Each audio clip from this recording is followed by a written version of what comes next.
culture. I'm not sure if everyone is hearing me.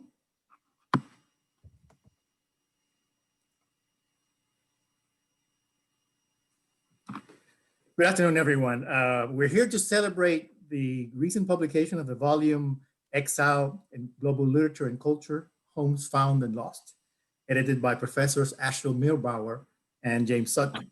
My name is Jorge Duani, and I'm the director of the Cuban Research Institute at Florida International University, which organized today's event. And I'm also happy to recognize the co-sponsorship of FIU's Department of English and the Exile Studies program.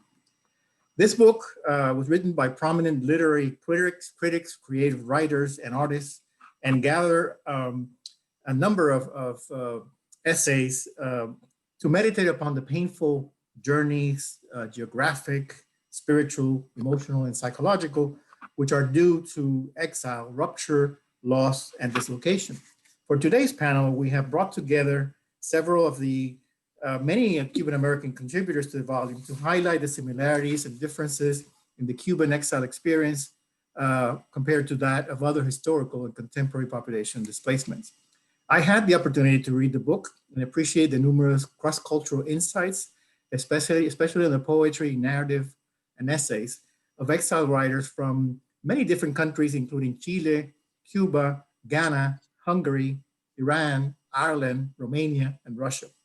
Among the prominent exiled authors discussed in its pages are Virgil, Ovid from the ancient period, José Martí, more close to our topic today, James Joyce, Gabriela Mistral, Pablo Neruda, Nicholas Radnoti, Elie Wiesel, and Salman Rushdie.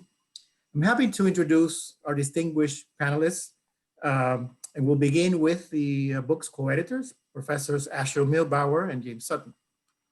Dr. Milbauer is professor of English and founding director of the Exile Studies program at FIU. He teaches often on exile and immigrant literature, as well as on language and society. He has written extensively on the topic of exile literature and has focused his attention on Jewish Americans, more recently on Holocaust survivors. He is the author of the book, Transcending Exile, Konrad Nabokov, I.B. Singer, published in 1985. And the editor of Reading Philip Roth, published in 1988. It's been a real pleasure to collaborate with Dr. Milbauer on several common projects with the Cuban Research Institute. The other co-editor of the book is Dr. Sutton, everyone calls him Jamie, Associate Professor of English and former chair of the Department of English at FIU. He's also a faculty fellow at the FIU Honors College, where he teaches regularly. He has devoted much of his academic career to the study of Shakespeare, as well as issues of exile, immigration, and identity in literature. He's the author of Materializing Space at an Early Modern Prodigy House, the Cecils at Theobald's, 1564 to 1607, which is published in 2004, and also several related articles and book chapters. As department chair, he was instrumental in the creation of the Exile Studies program at FIU. After the co-editors, we'll hear from three of the Cuban-American contributors to the book. Our first speaker will be Richard Blanco, who is an associate professor of creative writing at FIU. Born in Madrid to Cuban exile parents and raised in Miami, he was named the 5th inaugural poet in US history in 2013. He is the author of several noteworthy poetry collections and memoirs, including How to Love a Country, published in 2019, The Prince of the Cocuyos, a Miami Childhood, 2014.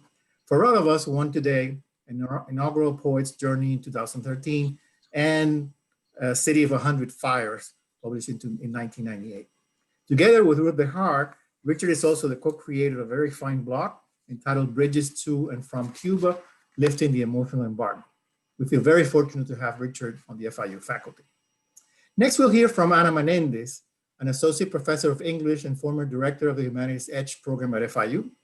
Born in Los Angeles of Cuban exile parents, she grew up in Tampa and Miami.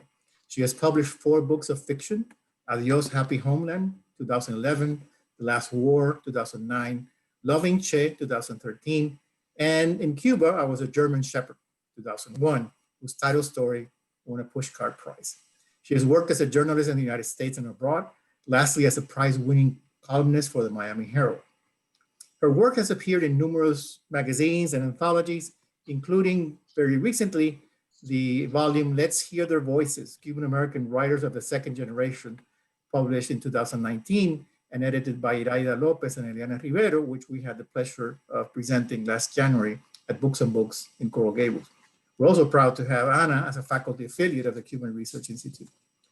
Lastly, we'll hear from Humberto Calzada, who was born in Havana and has lived in Miami since 1960. He belongs to the first generation of Cuban-American artists who came to the United States after the revolution. In 1976, Humberto gave up his industrial engineering career to dedicate himself full-time to painting. Humberto's work can be seen in several museums and public and private collections, such as the Smithsonian American Art Museum, the Museum of Modern Art of Latin America, and the Frost Art Museum here at FIU. He has received numerous awards for his work, including a Cintas Foundation Fellowship and another from the Florida Fine Arts Council. He is a founding member of the Community Advisory Board of our Cuban Research Institute. You may have noticed that I'm using one of his marvelous paintings, Atlantis Refrain, as my virtual background today. Please note that you can submit your questions for the panelists anytime during the discussion by using the Ask Question button at the bottom of the screen. I also want to mention that the book we're discussing today is available for purchase at our favorite Miami bookstore, Books and Books, as well as other venues online. And we'll have the Books and Books website at the end of the presentation. Without further ado, I turn the virtual podium to my esteemed colleagues, Asher Milbauer and James Sutton. Thank you. Thank you, Dr. Duane. First of all, I would like to extend my heartfelt gratitude to the Cuban Research Institute staff and leadership for hosting this event. I'm grateful to Dr. Duane, the director of the Institute and distinguished scholar and author of more than 20 books, for moderating the panel. Special thanks go to Amy Correa, the Institute Public Affairs manager, for her varied expertise and exceptional organizational skills, and to Ashley Nunez for the technical know-how and goodwill. And of course, today's event would not have been possible without the generosity, the kindness of our three panelists, who also happen to be my colleagues and friends. So thank you so much, Ana and Richard and Humberto, for being here. It's really a pleasure.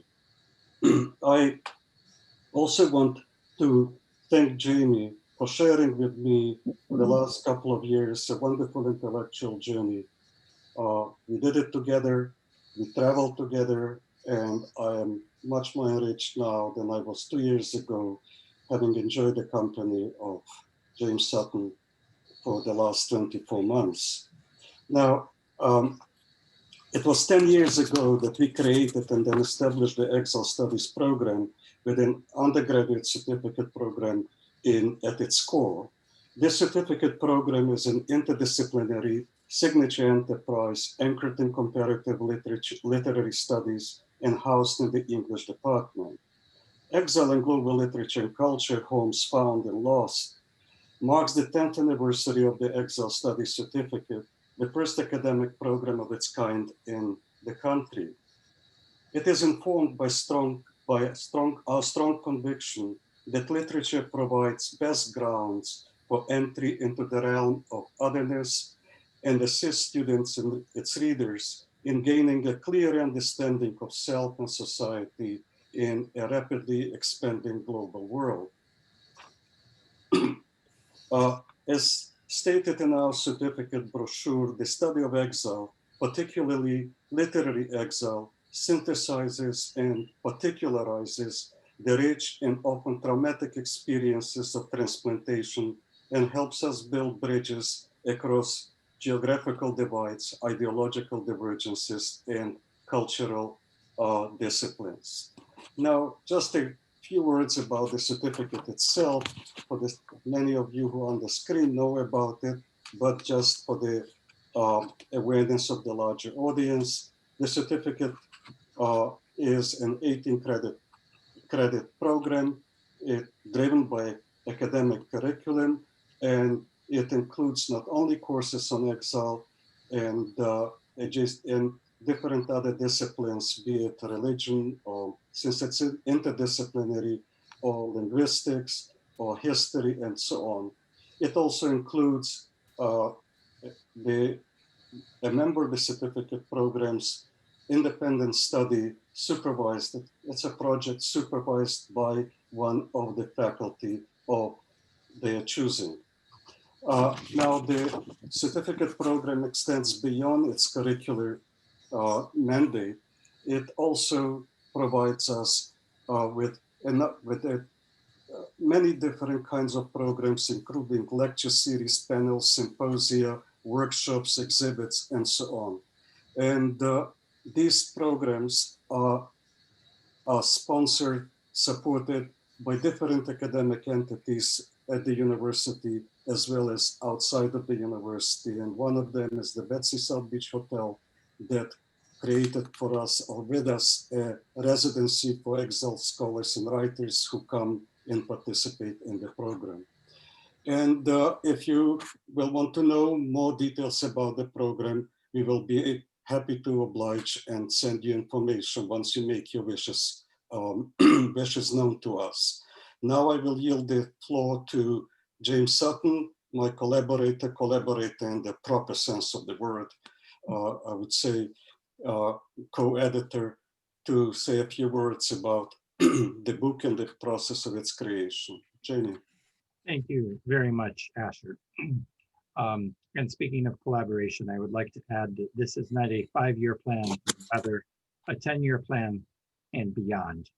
Dr. Milbauer started the program in 2010 and has been running it with resounding success, not only in terms of the certificate and the outreach that he and other faculty here at FIU have been able to do around questions of exile with our wonderful students, but he's also with the support of my own department and with our College of Arts and Sciences and the Green School and other entities, including the Betsy South Beach, had a number of wonderful events on campus through the years. Many of those have involved speakers, 3 of whom you're going to see and hear from more today. Richard, Anna, and Umberto have all in previous years joined us on campus to give wonderful talks to our students.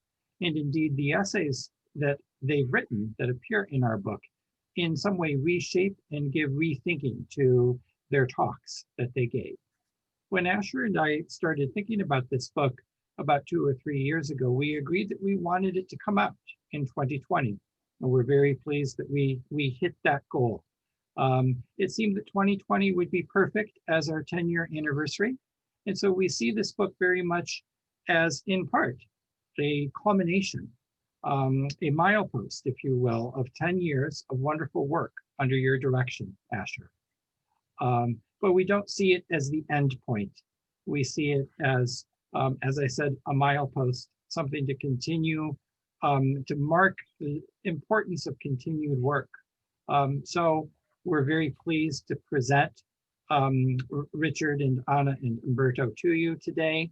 We thank Dr. Dewani and the Cuban Research Institute for hosting this. I would just like to remark also upon something that Jorge said in his introduction. When Asher and I were crafting the book, because we are living in Miami, it was very important to us that we include the Cuban American experience. But we wanted from the very outset to make sure that the book didn't just become focused on that one single experience, but rather we wanted to put it into conversation with exilic experience as a global phenomenon. And we feel that we've done that very successfully. So I would encourage our audience, if they like what they hear today, and I'm convinced that you will. These are all of our contributions and contributors are wonderful. All of them have written brilliant and beautiful essays. These 3 are standouts. If you do like what you hear today, of course, we encourage you to purchase the book and look into it more deeply. You'll find there very intentionally that we did not put our Cuban essays together, but rather sifted them out through the book so that they could literally, as the book unfolds, be in conversation with these other experiences, these other incarnations of the exilic experience. With no further ado, then, if I may, Dr. Dwani, I'd like to turn it over to our first speaker today, the esteemed poet, Richard Blanco. Richard, thank you. Thanks, James, and thanks, Asher, for this wonderful project. For your wonderful program. I've been a reader, but I've also been a attendee to some of those amazing lectures, and I'm hooked. And I try to spread that word to my students as well.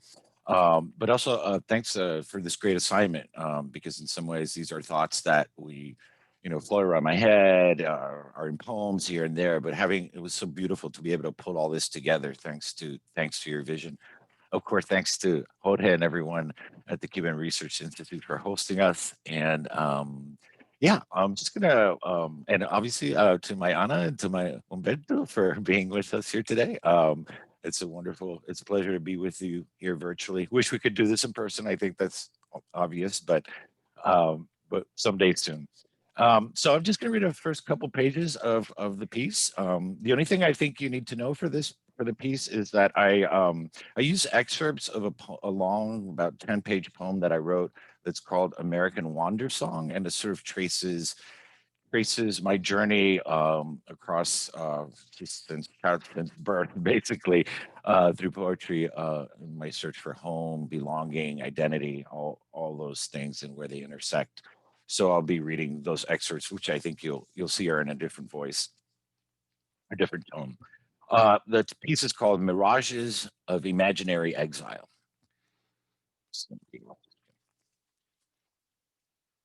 For my parents' exile from the blood-warm rain of Cuba to Madrid's frozen drizzle, pinging rooftops the February morning I was born, a tiny brown and wrinkled blessing counter to such poverty that my first crib was an open drawer cushioned with towels in an apartment shared by 4 families, such as my mother told me for years, kindling my imagination, still burning to understand that slipping into being when my longing to belong first began. The question of exile was born in me before I was even born. It's no wonder, considering that I was made in Cuba, assembled in Spain, and imported to the United States, as I like to say, a pithy epigraph for my life that also serves to explain how my mother, 7 months pregnant with me, left Cuba with the rest of my nuclear family and arrived as exiles to Madrid, where I was born in 1968. 45 days later, they immigrated once more to New York City with me in tow, eventually settling in Miami, where I would be raised. Only a few weeks old, I figuratively belonged to 3 countries, and yet to none. In fact, I had no legal standing as a citizen of any country until age 17. I've come to understand these circumstances as the genesis of an inherited and inherent sense of exile that has themed my life's journey, still abides with me, and permeates my poetry. In his essay, Imaginary Homelands, Salman Rushdie notes, writers in my position, exiles or emigrants or expatriates, are haunted by some sense of loss, some urge to reclaim, to look back, even at the risk of being mutated into pillars of salt. However, I'm not truly an immigrant, nor a real exile. I haven't lost any real homeland, none that I could choose or not choose to reclaim and refashion through memory. My exile is an imaginary one, which is uniquely perplexing, elusive, and frustrating. I have no fixed place to gaze back at and turn into a pillar of salt. Instead, my fate has been to figuratively spend my life wandering through a proverbial desert, chasing some illusion of homeland glimmering in the distance, a perpetual series of mirages that disappear every time I get close to them, then reappear miles away, out of my reach again. My name is and isn't Ricardo de Jesus Blanco Valdez, christened for the sunlit and sea-song past of my parents' island, carrying withered memories of their homeland like dry rose petals pressed in a book that someday I need to crack open, read into the middle of a story I'd need to reclaim, finish, and call my own. Luckily, my mother was able to smuggle most of her cherished photo albums out of Cuba. Gracias a Dios, she would repeatedly appeal to us. At least we have these to survive on. She kept the albums on display atop the family room coffee table as a perpetual reminder of who we really were, a timeline of images and a lifeline to our true lives on the island before our exile. In one of the tenderest, most revelatory memories of my childhood, I'm snuggled next to her on the sofa, paging through those albums as she captions every snapshot she points to, her voice thin and soft with melancholy. This is the house with the dirt floor where I grew up. This is the clock tower at the sugar mill where your abuelo worked. This is the gazebo of El Prado where your grandfather first kissed me, where your father first kissed me. This is our first house beside the reservoir. This is your brother giggling on the front porch swing. She speaks to me in present tense. Everything is, not was, as if nothing had been lost, as if everything still existed for me to access and claim alongside her, as if we shared the same memories. Many years later, I will realize that her nostalgic loss of those photos, that her nostalgic gloss of those photos had conjured up my first mirage of a homeland and marked the moment I first became an imaginary exile. As an adult, I will return to those albums, looking for some self and photos taken years before I was even born. As a poet, I will reread the invisible ink of her voice, inspiring me to write my own captions for a seemingly indelible life in Cuba that I never lived nor lost. But before then, before I would begin walking toward the mirage of my Cubanness, I had to contend with the mirage of my Americanness. My name is and is not Richard. A translation I began to call myself by yearning to write myself and my other story, my other role, my other fictional character as a straight white boy of color in an American drama I didn't quite understand either. So anyway, the essay goes on to explore all those mirages, my American mirage, also my mirage of my sexuality, which becomes another sort of mythical homeland, a place that I know and don't know, and also nature as a nature, natural landscapes as another kind of exile, another kind of mirage of home that I was seeking all my life. But yeah, that's, thank you. And I guess now we'll move on. I think Anna is next. Yes. Thank you for that, Richard. So beautiful. And it's always a kind of joyful terror to follow you.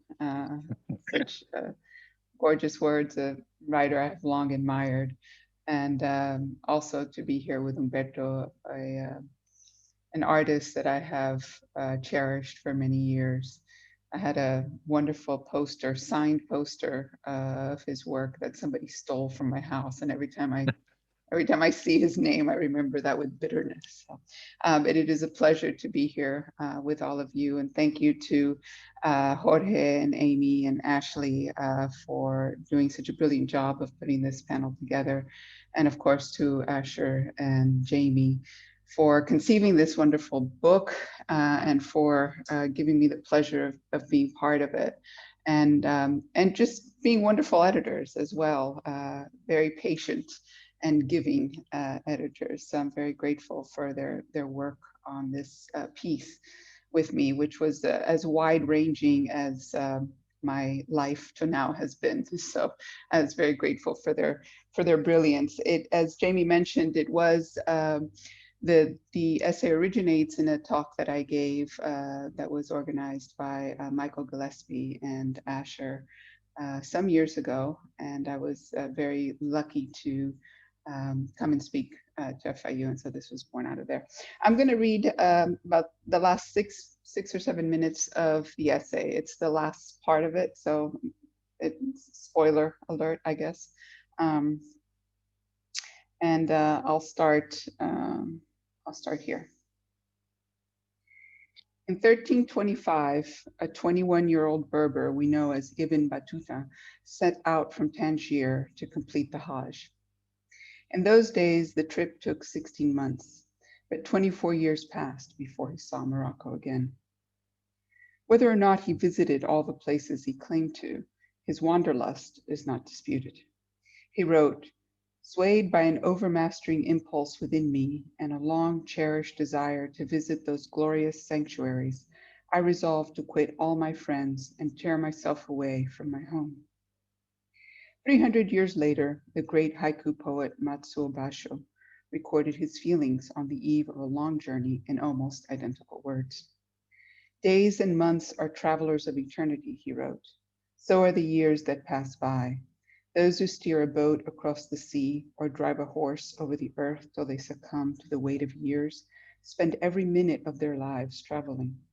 There are a great number of ancients, too, who died on the road. I myself have been tempted for a long time by the cloud-moving wind, filled with a strong desire to wander." The peregrinations of mystics have at their heart a desire to erase the fixed self, a ranging that reveals identity as performance. Throughout Poetics of Relation, Glissant captures this spiritual dimension of movement through his use of the word errance, which his translator Betsy Wing renders as errantry. The word, as she writes in her translator's notes, stresses overtones of sacred mission rather than aimless wandering. I have spent much of my adult life living and working in the elsewhere: New Delhi, Istanbul, Cairo, Amsterdam, and Maastricht. In each place, in addition to new friends, I have made new acquaintances with myself. With each stop, a new self is born and another atrophies and dies. I do not consider this a diminishment, and neither is my refusal to swear allegiance to any place, in my view, a failing. It has taken many years to arrive at this comfort with ambivalent belonging. But I am no mystic, and my travels are more aimless wandering than transcendent errance. They exist in the same ambiguous universe that I do, not quite tourism and not exile. Perhaps, modest as they are, my wanderings are inseparable from my scratchings on the page, an endless, occasionally thrilling search for new modes of expression. Poetry, Adrian Rich has observed, is continually torn between its roots, the bones of the ancestors, and its bent beyond the found toward the future. The vast literature on migration is shot through with backward glances. Nostalgia is a powerful storyteller, one that distracts from the uncomfortable truth that every journey runs concurrent with time's arrow. Within the world and within worlds, we are all moving towards something: refuge, peace, community. Even the exile, fixated as she is on the past, travels forward. In a sense, we all travel to the future, but the migrant also travels for the future. And it is this travel, undertaken for love, that transcends the arrow of time to make of travel an act of creation. My great-grandmother, Hannah Nader, left her Lebanese village in 1908. In Beirut, she boarded a boat bound for Mexico. She was traveling in the company of her mother, her husband, and her newborn baby daughter. Hannah was only 14 years old at the start of the trip, and probably illiterate. When the boat stopped in Havana, knowing no better, the family disembarked. I don't know much more about Hannah beyond these bare facts, shreds of story that have survived the years that separate us. I don't know how often she thought of her home in Lebanon's northern hills, or if she even longed for the landscape of her childhood. I don't know when she stopped dreaming in Arabic. I do know that her first years in Cuba were unhappy. Shortly after arriving in Havana, Hannah's baby died of a fever.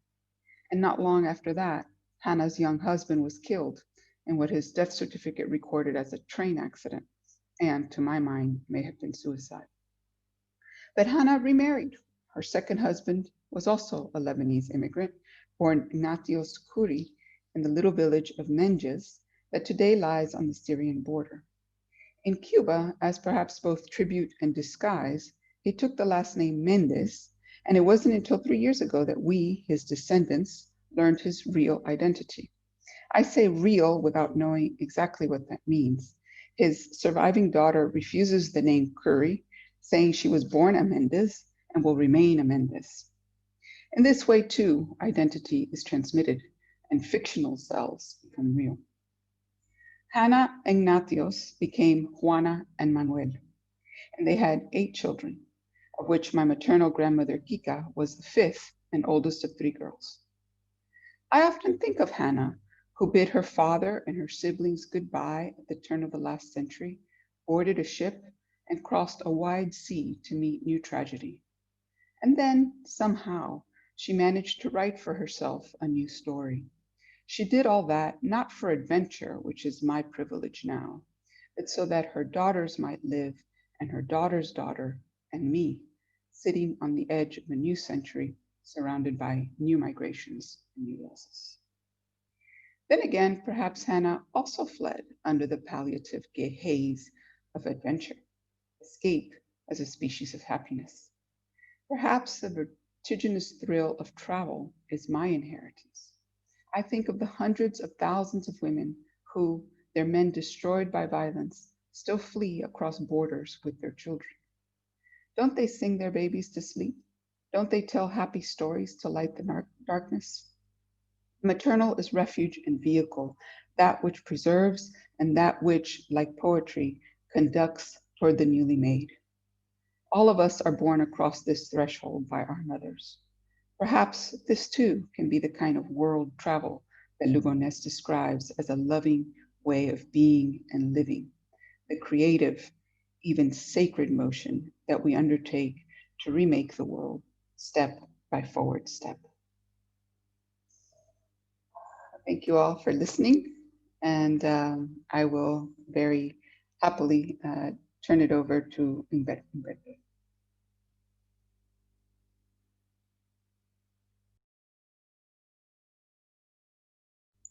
Humberto, you're muted.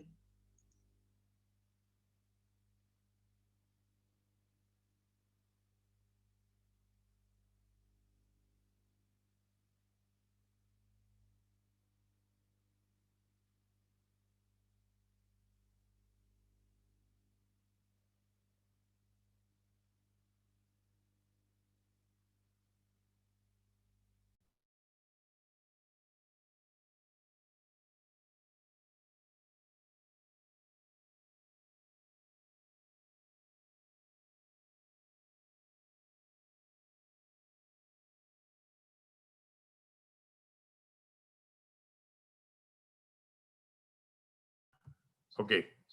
Okay. Am I unmuted now? Perfect. You hear me? Okay. Good. Okay. Anna and Richard, I feel humbled after such eloquent, speeches you gave. I'm going to be number 3, and it's all going to go downhill now. So I was planning on reading sort of, in order, different excerpts, but I found one that I think I'm going to use to begin with. It's a question. My essay was really an interview done by James and Asher, and they asked me questions and I answered. So I'm going to start with the first. One of the questions they asked me was, given our conversation, Humberto, how would you define the exile condition? And my answer was, it is a wound that never closes. It might improve, but it never completely heals. Exile is unnatural. It is especially true in the case when you are an exile and your country, as you knew it, disappears. Every child knows that parents and elders will die, but never expects his country, his civilization, his patria to perish. That is what constantly hurts me. This is the source of unacceptable pain. It's not just that I cannot live there, but the place I knew and loved, that human home, does not exist anymore. In the film Indochine, the French actress Catherine Deneuve plays a French woman who loves Indochine. She's lived there for her whole life. And her Vietnamese daughter is a guerrilla fighter and tells her, Mama, leave Indochine because the Indochine you love doesn't exist anymore. And that line carves my heart. It echoes the truth about Cuba. When countries change so dramatically due to misgovernance or economic hardship or war or religious intolerance, even if you leave, even if you flee into exile, the wound of the patria is still there. So the next question was, so there's a possibility of healing. There's no medication, no balm to solve the wound. And I said, there's no, my answer was, there's no healing. That is right. There's no going back at all. Over time, it can improve. You can start getting acquainted with your new land. You begin loving it. Eventually, one day, you wake up a citizen of that land, and yet there always remains little known in your heart. No, I'm sorry, little room in your heart for the pain of the lost homeland, the land of your birth. Then now I'm going to go to the beginning where I have some other questions that I think were pertinent. What was it like actually to leave Havana? My answer was, it was hellish. At the Havana airport, there's a room called the fishbowl. This was where you waited before your flight. It was awful for everybody because the authorities would always take 3 or 4 people down for questioning and inspection, and then they would forbid them to travel. So until your plane took off, your heart was reeling. There was this was done to instill terror into people. The film Argo about the American hostages in Iran made me relieve that viscerally. When they live in disguise, they had to go through the Tehran's version of the Havana's fishbowl. Anyway, as much as we love Cuba, at this point, we just wanted to leave, just panicking the whole time because you think you might not leave, they may not let you go. It is the worst feeling in the world, the fear of not being able to get out. It really chokes you.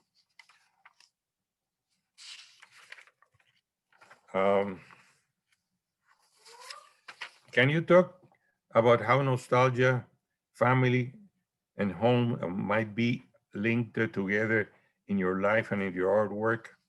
My answer was, I think it is significant that my whole family ended up here together. We all came, everybody, within 3 months. My immediate family left with the bulk of our home furnishings left at my uncle's house. He swore he would never leave. Our things were secure with him. Then one night, a friend told him, "You are going to be arrested tomorrow." And that same night, he fled. He went to the airport, found 3 seats in a plane, and left with his wife and daughter. Thus, we all ended up here with each other, although without our houses or our belongings. These were left behind in Cuba. So I never missed my family. What I lost is where and how we lived. Thus, my paintings are works of memory that try to recreate the spaces we lived in. My nostalgia captures a way of life that seems lost, not people. My people were here. I wept for the lifestyle that we lost forever. In Miami, our lives changed forever because as exiles, we struggled to work. That happiness of Cuba, encapsulated by those Sunday afternoons at my uncle's house, was a thing of the past. So, another question. So, your nostalgia is for a childhood paradise that is no more. I said, my answer was, that's right. I transmitted that longing to those spaces. I want the same. It wasn't the same having those people here as it was having them there. Perhaps that's why you never see people in my paintings. Their absence is suggestive of a presence that which I am trying to reconnect. Apart from my reading, I would like to mention that I really suffer for the loss of all the Cuban traditions and customs, both there and here.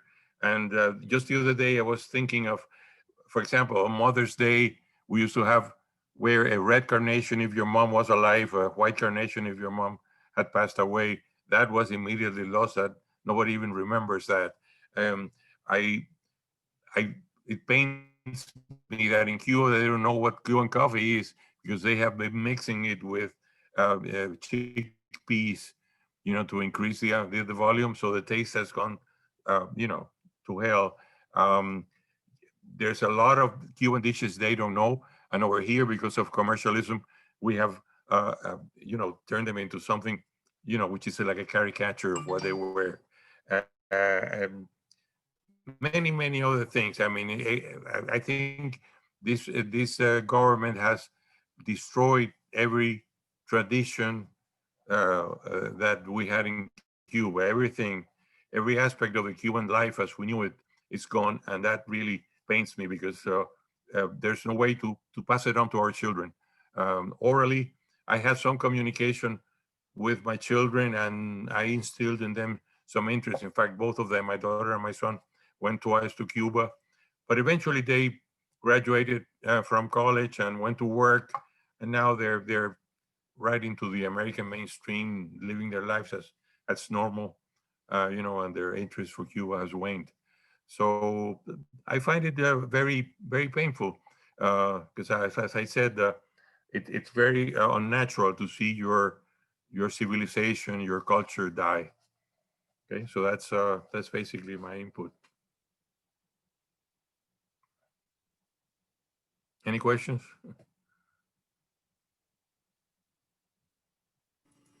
Thank you, Humberto. And thank you to everyone for presenting such insightful and thoughtful comments and readings. And as you can see in the audience, we have some very different but complementary perspectives on issues of exile, immigration, loss, nostalgia, etc. Now, let me remind the audience that you can submit questions for any of the panelists on the Q&A button at the bottom of the screen. And we have a couple of questions already. I may have to also throw in my own questions to keep the flow going. So one question that we received actually before the panel by email was a general question that I think some of you may want to address, which is, what is the difference between economic exiles and political exiles, or economic immigrants and exiles in general? Anyone can address that question if they want to. Oh, okay. You want me to go? I'll do it. Yeah, go ahead.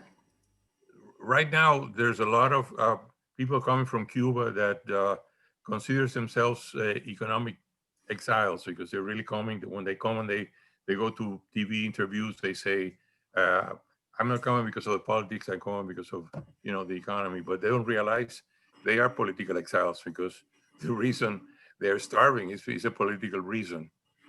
So, but I think since they decided to come because they were having a bad time, which is not our case, that they seem to embrace the exile with more happiness than we did at the beginning. That's a very simple analysis of the way I see it.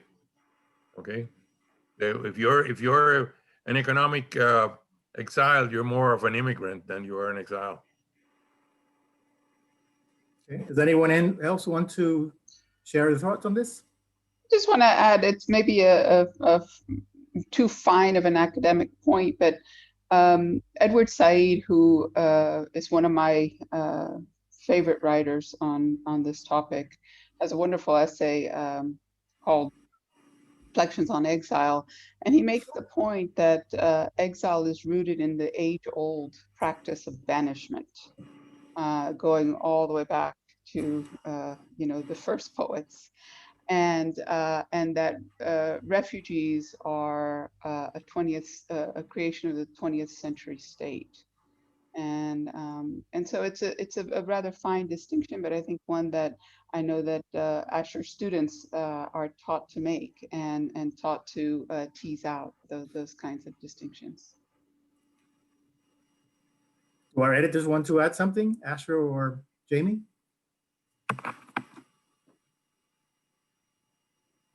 No? Asher, you have to unmute yourself. Well, both concepts in a way are fluid. Sometimes it's difficult to draw a strict line of demarcation between exile and exiles and refugees and economic exiles. But by and large, when we talk about economic exiles, I share the opinions of Anna and Umberto. Economic exile is not always voluntary exile. It's the circumstances that have been created for people that find their existence in their own country intolerable. And therefore, they choose by whatever means they have, and can see good reasons for people to leave when they're suppressed, they are discriminated and so on, to leave their country and look forward to a future that has pleased their children, will find acceptable and flourish there. When we talk about exile in the purest or traditional sense, of course you deal with issues of banishment and you deal with issues of ostracism. If we talk about Ovid, for example, he basically is a classical kind of an exile, and he, in his Tristia and Metamorphosis and other works, has lamented the loss of his homeland and didn't find too much solace in his banishment. If you think about writers like Solzhenitsyn, you know that Solzhenitsyn had suffered exile par excellence in a way. In the middle of the night, he was woken up, escorted to the airport in Moscow, and kicked out, finding his way later on to Vermont, where he lived for many years until his citizenship was restored. So it's difficult to make totally clear-cut distinctions, but I don't think that people enjoy leaving their country if they have a good life there, an anchored life, a life of freedom, a life of free expression, and so on. Yeah, I just wanted to add to that, Asher, speaking anecdotally, that my parents left in 1968, so a full year, 10 years after the revolution, and I think that there was partly also it wasn't a fine line. Part of it was economic. Part of it is what they saw, sort of the writing on the wall, not just politically, but also economically. And yeah, turns into a kind of a quintessential, more immigrant American dream kind of story, and they saw a better life for themselves and obviously for my brother and myself. And then we can get into climate refugees, which is another layer, right? How much does economics have to do with that, and all of the incredible, interesting intersections and layers. But I think it's quite a fine line, or a blurry line, maybe. Thank you. Jamie, do you want to add something? Okay, let me interject my own question for the co-editors, and then we can come back to some of the questions that we have online. I wanted you both, or one of you, to talk a little bit more about how you put together the book. Why did you choose these particular essays? And I know that one of you mentioned that you wanted to make sure that the Cuban American experience was represented in the book. And of course, there are 5 out of 17 essays, and I want to recognize that the other 2 essays are by Hugo de Aragon and Gustavo Pérez Filmat. So if you can talk a little bit more about that process of selecting and finally putting together the volume. Thank you, Jorge. I'll speak to that first, and then I'm sure that Asher will have more to say. I would say that we felt like we had an embarrassment of riches. We brought so many wonderful people to campus to speak on Exile over the course of the last 10 years that one of the delightful problems we had was sifting through different possibilities of who we might reach out to.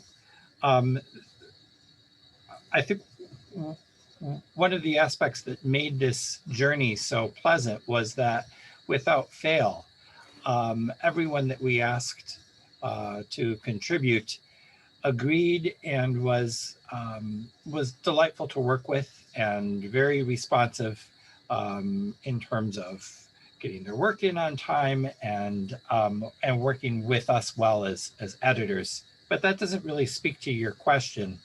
We wanted very much to make sure that we had as wide of a range of essays as we could possibly work out in about 18 to 20 pieces. And knowing that the Cuban American experience would be key, that left us about another 10 to 12 essays to work with. One of the other running themes, if you will, in Exile Studies has been the experience of Jewish American Holocaust survivors, and that particular horrible experience of exile, something that Dr. Milbauer has known and worked on very closely for many years. That's the other sort of major piece of the book. But then we wanted to make sure that we had these historical essays that would ground the book in ancient and biblical and classical literature. Professor Milbauer was very keen that I would contribute an essay on Shakespeare, which, as I note at the beginning of the essay, is sort of the odd essay out, because Shakespeare wasn't in exile, but as with everything, he has something to say on exile too. So I did my best and we worked that in, and then on to Joyce and Marti. The book fell together really quite beautifully. And at one point when Asher and I were discussing, I remarked, well, let's put all of our Cuban American essays together. And let's put all of our European and Jewish and Holocaust essays together. And I think very insightfully, my co-editor, in his inimitable way, said, that's a good idea, but no, that's actually not what we want to do. And he explained how he was thinking, and maybe this is where I should let Asher jump in. By piecing the essays together, I think it becomes a much richer collection than if we had done what is typically done in collections of essays, where everything is grouped together by theme or identity, if you will. We very consciously chose not to do that. And I think that Asher should speak to that because it really was his idea, which the second he broached it, I could see why it would work better. Asher, please. Well, we don't want to monopolize the time because I want to hear more from our distinguished panelists. But and Jamie covered the issue quite well. One of the things that was important to us is to reflect the 10 years of visits of wonderful scholars and writers. Anna and Richard and Umberto are here with us, and as you know, they presented lectures and were in residence at the Betsy and so on. And through the years, we noticed one simple thing, that many of the lectures were in conversation with each other. They kind of complemented each other. And when we thought, Jamie is very humble, he was a full-time partner in this. So the concept was not only mine, but we worked on it together.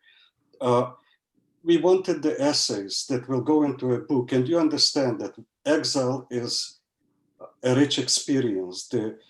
The history of the world is the history of exile in many ways. So one volume will never cover everything that you would like to cover in a book of exile.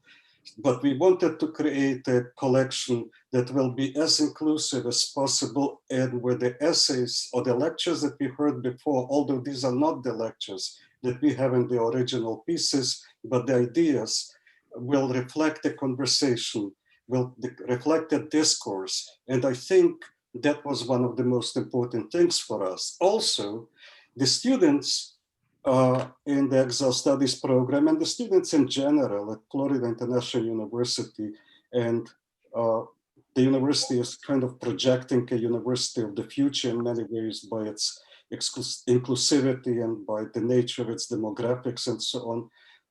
One of the criterion for arranging the book the way we arranged is asking ourselves a simple question: what is it that the student will learn from the essays?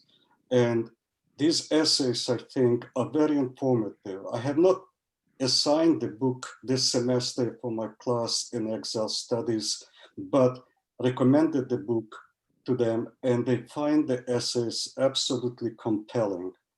I know that Anna and Richard visited another class by a former student of mine, currently a professor in the department, Tanya Lopez, and they talked about their own essays.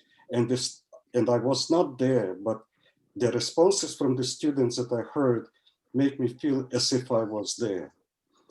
So I think that in a nutshell explains the concept of the book: conversation, dialogue, mutual understanding, complementarity of experiences.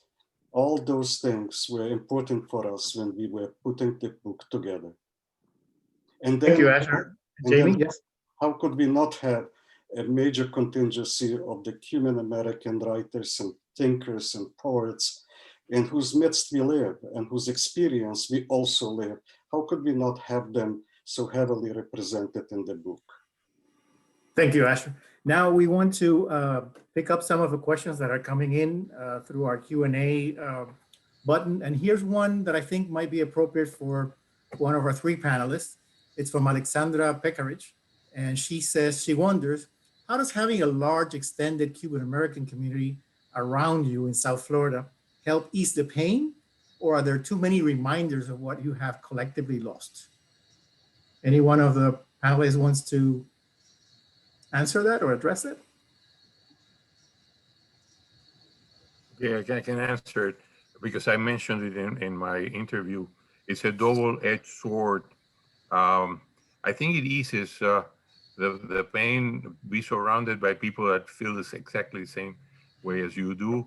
But at the same time, I have a lot of friends that live, say, in New York, Washington, Boston, and they forget for long stretches of time about Cuba, or that Cuba exists. We here cannot forget 10 minutes because we're bombarded by news, by and the newspaper with the, you know, what the essays or the writings, people that arrive that tell you something, the cleaning woman tells you about her mother being sick in Cuba. So we're bombarded by that all the time. So it's a double-edged sword.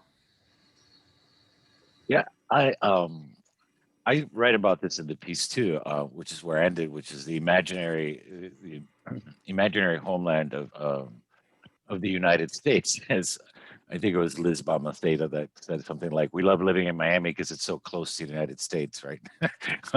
But for me, and of course, I don't share Beto's background. I came here when I was 45 days old. But for me, it was interesting, and I've thought a lot about that. It had almost like an opposite effect. I took for granted my given culture.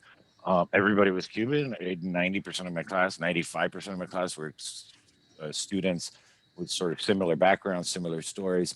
And what it created was not so much a yearning for Cuba, because I felt I was living in Cuba, but a yearning for a mythic America that wasn't around me, that wasn't, my neighborhood wasn't like the neighborhoods on TV and all that. So it had another effect on me. It was just like sort of almost, I wouldn't say a rejection, but it was like kind of it was like I'd taken for granted that that was okay, and it empowered me. Actually, it empowered me to grow up feeling not like the other, um, feeling like I was supported, and gave me a different perspective. And so yeah, it was really interesting. I think Miami for me was caused a lot of really different thinking than like you said, Umberto, growing up somewhere else, like where you're not part of the fabric of the society, of the city or whatnot. Um, I think would have created a different Richard, a different experience. Richard and I are co-generational, so I had the same experience, and in the sense of, I think our parents worked so hard to recreate what they had lost that we felt that we were living in it. And it wasn't until I went to Cuba for the first time, actually, at the age of 27, that I realized that I wasn't Cuban, because I had always described myself as Cuban up until then. And there was this sense of, I didn't grow up in Miami. I came to Miami for high school, but yes, as soon as we got here, you feel like you are part of, a majority, and you feel that there's that sense of belonging. And I remember one time a student, this was up in Broward, at a Christian school, as it turns out. One of the students called me a stick, and I didn't know what that meant. And I asked my mother, what is this? And my mother said, well, I have no idea what that means, but whoever said that is very jealous. And so there's that sense of, we're here and we're a big group, and it will all be all right, which is very different from, of course, Umberto's perspective, because he lost something we gained. Yeah, and that's a beautiful thing too. As a guy, like to be able to have that. So there, yeah, somebody's losses in some ways. But I had the same experience on it because, as I like to say, I love going. Miami is more Cuban than Cuba, right? It's like Yeah, it is. because of the exile, the exile impulse to preserve and sort of like, and then like Umberto was saying, like I'm like, where are the pastelitos in Cuba? Where are the, Cuba had continued for better or for worse to evolve into whatever it evolves, or devolve, whatever, however you want to look at it. But yeah, it's. I was like, I don't want to go to Cuba. I want to go to Miami. That's more Cuba. Exactly. Great. Okay, so You're absolutely right. let me run through some more questions that from the audience. Here's one from Adrian Suarez Avila, who tells us that he arrived in Hialeah at the age of 2 years old with his memory faculties unformed. And the question is sort of broad, but I think it's provocative. How do you cope with the loss of a home through art, and I would add through literature?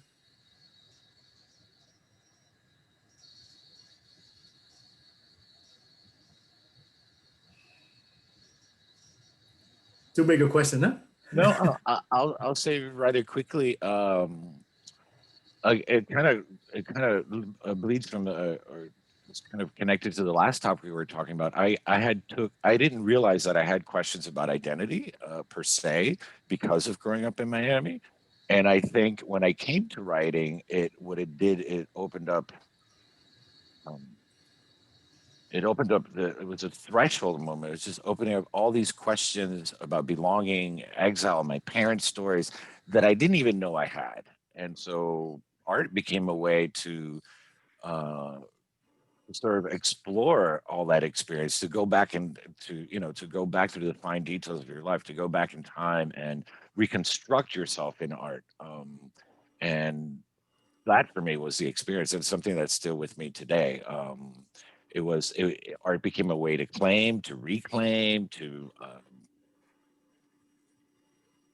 yeah, I mean, just to understand. And it, very similarly, I was here 45 days old, so but yeah, it was affecting me all along. But it was art became the way. Otherwise, I don't think if I'd ever started writing, I would have never been asking these questions. Actually, frankly, I would just be going about my life and not. So to me, art became a doorway.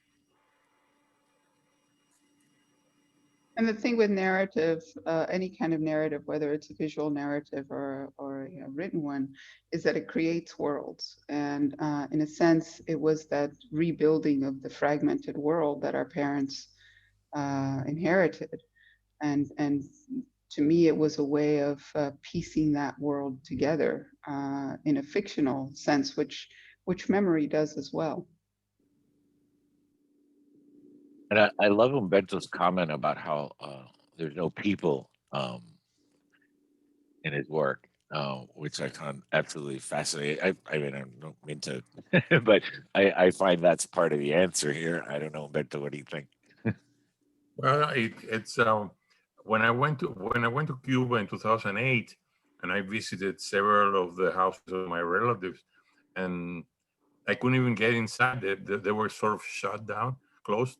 So it was hard for me to visit places without the people I knew there, you know. And so every time I think of Cuba, I think of it as empty, an empty place. You know, there's no people in the spaces I remember. I don't see any people because they all left. Of course, there's probably other people living there now, but to me, they're empty. So, and I had one question for you, Richard, and for Anna. Do you people feel inherited nostalgia? Like, you know, you don't have nostalgia of the real place because you never lived there, but through your parents, do you feel some nostalgia or not? I certainly do. I mean, I mean, of course. I mean, you grew up with all these stories. I mean, I'll give you a really anecdotal story, but my grandmother always talked about her house was the first in Hormiguero to have this mosaico, or I don't know what what tile it was, like Hormiguero en Las Villas. La Villa, yeah. My father is from close by there. He's from Palmira, which is about 10 minutes from Hormiguero. And so I just kept always, but it's a nostalgia of something you don't know quite have a fix on, and so going to Cuba was, in the one sense, going back to those places that I always say I went back to Cuba, right? I think Anna probably says the same thing.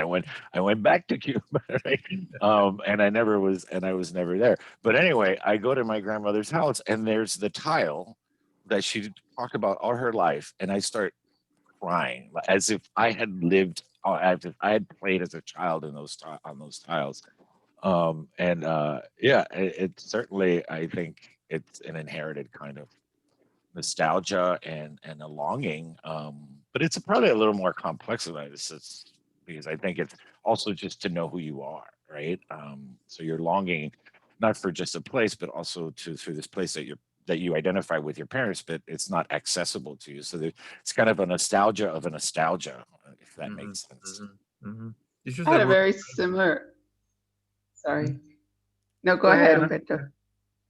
I was just going to say I had a very similar experience to Richard's. First time I went to Cuba in '97, and the plane hit the runway, and all these palm trees, the specific palm trees of Cuba, Havana, rushed by, and it was the palm trees that were in every single black and white photo, because my father's family had a finca in Cadiz, and I just started crying.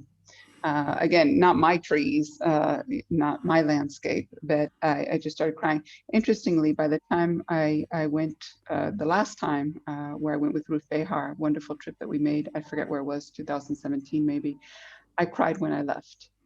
And I did cry for the people there. There was a really heart-wrenching scene at the airport where a child was leaving with a parent, and the other parent was staying behind, and it must have been a 3-year-old. I still get goosebumps. I guess I was a mother also at the time, finally. And I cried then for that. So my nostalgia has evolved, and I think it's mostly dissipated and been transmuted into something else. Yeah, Thank you. So, yep, go ahead. No, I know we need to move on, but yes, that's very true, and it has evolved. I've come to see Cuba now on its own terms, for what it is, for the people, and it's every time I go to Cuba is a different experience. But the first time, also, the plane lands, I start bawling. But this is the thing, Umberto, I'm not sure that like my parents really understand how much of an imprint they were making on us. So my mom is like, "Hey, ¿por qué estás llorando?" And I'm like, "Why are you crying?" And I'm like, "You've been telling me about this place since I was born." And like, or like when we went to Baradero, and she's like, "You're gonna go in the water? It's too cold." I'm like, I've been waiting 30 years to go to Panama. But anyway, go ahead. Yeah. So let's shift the attention now to a slightly different topic, but I think we're still kind of in the same neighborhood. It's by Kane Ferguson, and she wants to know, how does cuisine and food figure into our conceptualizations of exile, home, and belonging, if it does at all? Okay, again, I can answer.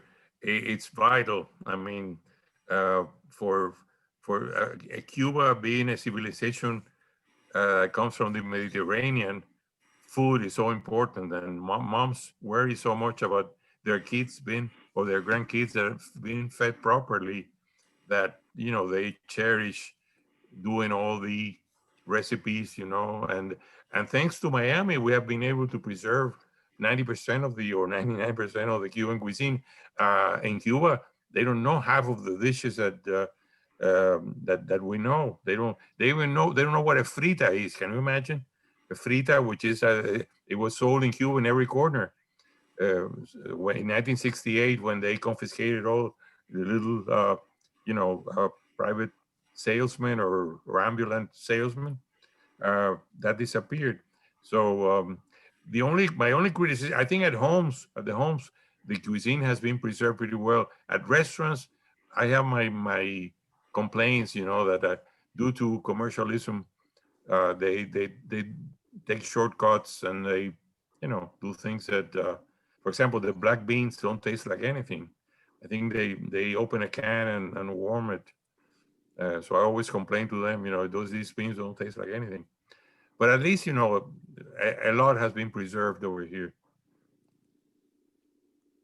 By the way, I just learned from one of my students that Vicky's Bakery ships pastelitos and pastelitos now. So, but I'll just say, in terms of also the art, I can't believe how much food is in my poetry, because it's such a cultural signifier. And you know, I think for all cultures, but especially when we grow up again, Anna, right? Like, no, porque en Cuba los mangos. They were like, and I gotta say, there were certain things that they were right about. Like, I'll never forget, like, tasting pork in Cuba for the sense, like, this is what pork should be. I don't know if that's imaginary, but yeah, I've always figured food has factored a lot, actually, in my writing as a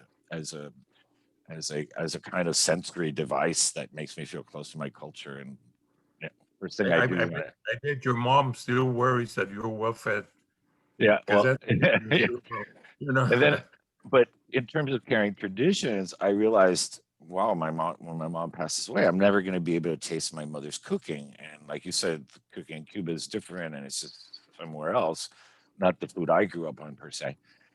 And I I asked her to come up here to Maine, where I live, and I learned how to cook 2 or 3 dishes, because I felt this is going to be lost. Like, and even though I don't have children, I was like, I want to be able to make, you know, Take notes. take notes. Yeah.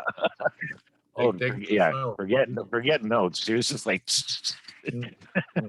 I wrote a poem about it. And Yeah, just, well, food. oh, No, no, Asher, you go ahead, please. no, go. I was going to mention you actually as well, Yeah. because I was going to say that, this has been well documented with many different migrations, that food is the last thing to go. You lose the language, you lose the memories, you lose the great grandparents and the grandparents, and what remains is the food. And in my case, my mother was the daughter of immigrants to Cuba, so she never really cooked Cuban food until she got to Miami. And so that's another way of sort of acquiring the identity. And Asher and I have talked about the coles rellena that my Lebanese grandmother made, the stuffed cabbage rolls, and the long history. It's the migratory history of stuffed cabbage throughout the world. And that's going to be our next book, I think. Well, just a quick note. I know there are more questions there. One of the people who we invited to speak in our lecture series was Boris Fishman from Princeton University. And just recently, he published a book which is called The Savage Feast. In fact, it is a memoir which also includes many, many classical Russian recipes there, including, I think, stuffed cabbage or golubцы, Anna. So one day we will make those. But reading that book, you see that how much is invested in food and how much food is part, in a way, it might sound trivial, part of our identity, in fact. So I think that food is a major factor in keeping a link to the past and also making sure that this element in your identity is also leading to other factors in your identity that make up a whole kind of a person. Thank you. We have a question from Maite Acosta. It's in Spanish. I'll do my best to translate it, but actually there are some untranslatable words here. She argues that the tradition of Cuban literature going back to the 19th century has always included the concept of nostalgia that you were talking about earlier. And then this is where it's difficult to translate nostalgia as destierro, which may be translated as banishment, perhaps. Destierro and anhelo, which is kind of a yearning, no? A desire for the lost homeland. So she wants us to reflect upon other aspects that could be added to that sense of historical nostalgia from the 19th century in today's diaspora. That's a word that she uses in her question.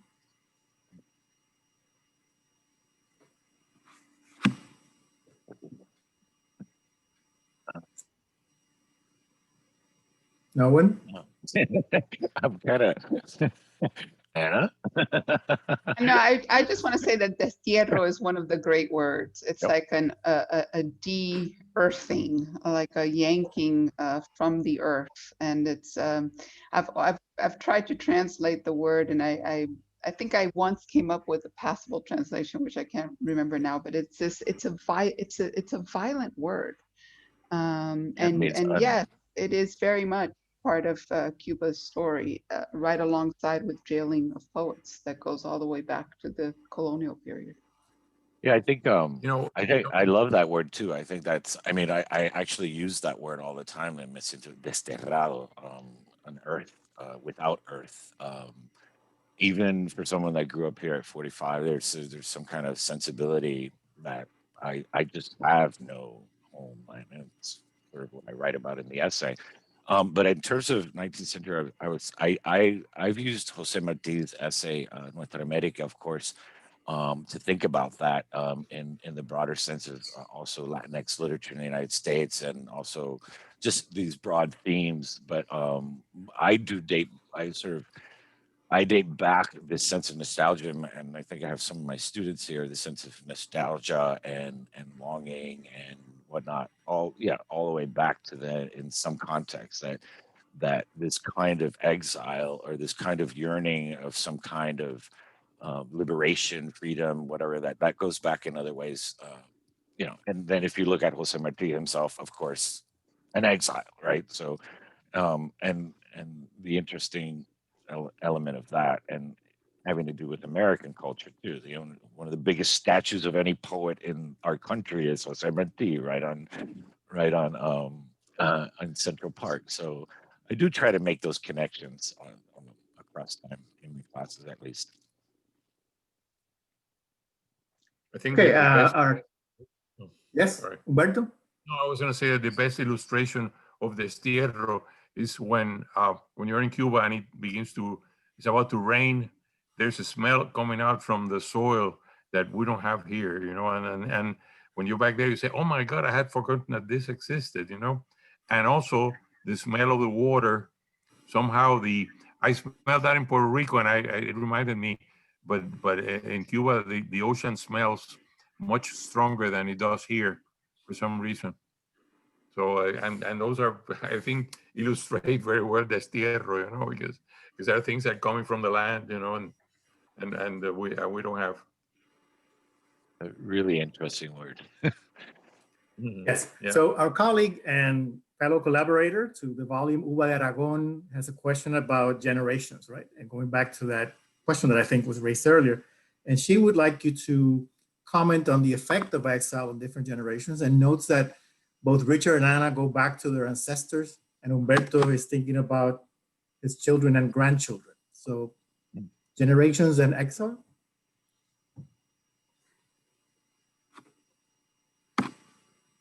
Yeah, Humberto, you had that question for us, but I think we're curious as your perspective about that question. Like how does that generation sort of look at us?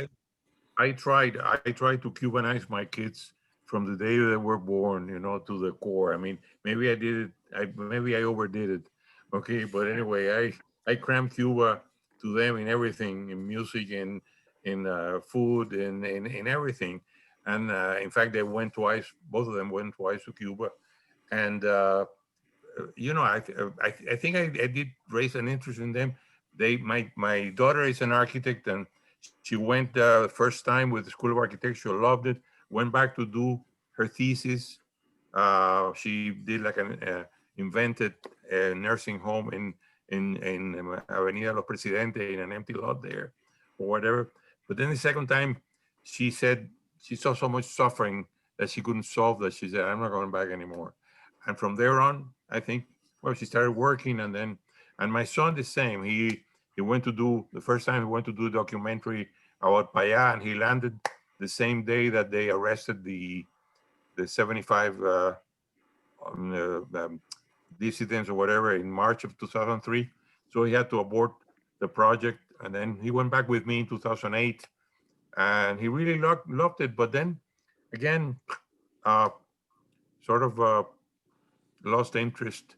And with my grandkids, I'm having much more of a hard time because now I have to compete with the iPads and the telephone and all the crap that they have, and you know, they don't want to listen to the old man talk shit about Cuba. You know, so I'm having a much more tougher time now. But maybe I'll succeed some, but not much. I think it's funny because I see a little bit of me and you already with my nephews too. I'm like, oh my God, you don't know Spanish? And they're like, and I get like indignant, like, ¿qué te pasa? You know, now they're starting to learn Spanish and like, but you know, so far they haven't gone to Cuba or anything. That's interesting.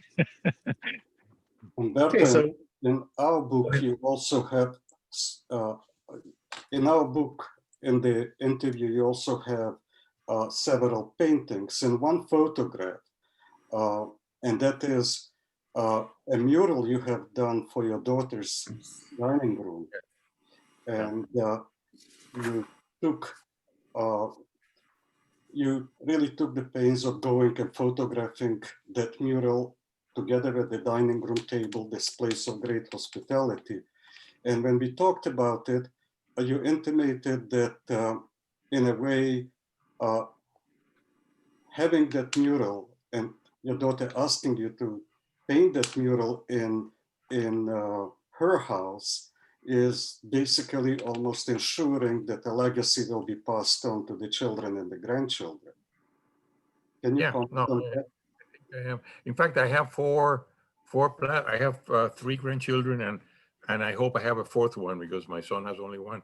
But I have 4 plastic boxes where I keep piling, you know, 4 of everything the same for them. You know, like for example, your book, I'm going to buy 4 books and put them in those 4 boxes, and all that crap, you know, which maybe they'll sell it in a garage sale. I hope not, but maybe they'll end up in a gigantic garage sale. But at least I did my effort, and I'm reproducing all the photographs of the ancestors and all that. I'm putting 1 in each box. So I'm very concerned about that. It's the only thing we have left. Our country doesn't exist anymore. So we have, it's in our heart and our mind. So we have to put those little things to salvage whatever we can. So. Okay, we're about 5 minutes into closing today's session, but let me just try to ask a couple of questions from the audience. One is from our friend Julieta Valls, who notes that the Cuban exile experience differs greatly from one in Miami to the other ones in other US cities and countries. And she argues that we need to hear more from that. Do you want to comment?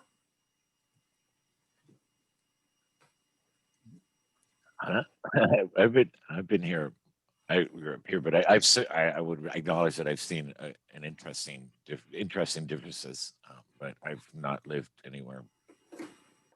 Well, I grew up in Miami, so Is the question about different Cuban exiles in different places like New Jersey and so forth? I think so, yeah. Yeah, well, I reported briefly on the community in New Jersey, and it is quite different. You know, they're as I think Humberto indicated earlier, they're not constantly thinking about Cuba, and that's one difference. I grew up. I was born in LA and grew up in Tampa, where there was an older Cuban community, and we called them Tampeños, and they were. They stood out by their lack of ability to speak Spanish. And that was a big scandal, that the Tapeños couldn't speak Spanish. And but you know, it is very different in Miami. It is, you know, one way to look at it is that it can be suffocating, and you know, that has had its good effects and its you know, not so good effects, I think. And it's hard for those who have not left to see those. But I don't know the community in New Jersey well enough. And as I said, the Tampa one was very small. Thank you. Our final question will have to be this one from Eva Reyes Cisnero, and it's in Spanish, so I'll have to translate. Do you think that the term enclave at this time is the best term to describe the sense of belonging that you have expressed throughout the session today? Enclave? Yes. And then clave. I don't know. I leave that to the writers. well, I'm trying to think of enclave in Spanish because I'm not sure it has the same, but I always think of it as like a regional thing. But I think the question is meant more of a sort of a psychological enclave or something tied. What do you think? Way to start at. More like a kind of a club, right? And depending on which generation you're in, you have your lingo and you have your things. I mean, you know, Richard and I, don't embarcate me, right? We used to say that all the time, and nobody says that anymore. So, you know, I think, yes, an enclave in a very general sense, but it does fracture along generational lines as well. Which I think is what we've sort of discovered here today, and it's made me question actually. You know, is sort of the sense of exile inevitably dissipates, and what generation does that happen? Because I still see, even though I said my nephews are still for a little bit of far away, I think certainly their experience is not. It still has some of that identity formation revolving around exile, around, you know, their uncle writes about Cuba, you know, so it also made me think about how does that enclave maybe dissipate, and at what point is exile not part of the identity? I think we've had our journeys in some ways, all of us in that respect too. I know, like you're saying, my nostalgia for Cuba has changed, but I think our sense of exile has changed. I'm sure for Humberto too, in whatever ways. So I guess that exile or enclave is not fixed; that it's also constantly sort of morphing in some ways. Is what that question made me think. Your comment made me think. Well, so it's 5 o'clock and we don't want to end on Cuban time, so we'll try to be punctual. Thank you to all the panelists and to the co-editors for the wonderful presentations, and also for the audience for joining us and submitting those very thought-provoking questions that sometimes we couldn't really answer. But before closing, let me remind you that the book, Exile in Global Literature and Culture, Homes Found and Lost, is available online, and you have there the website from our friends at Books and Books. So thank you all, and hopefully we will see you in another virtual occasion. Thank you. Thank you, Jorge. Thank you.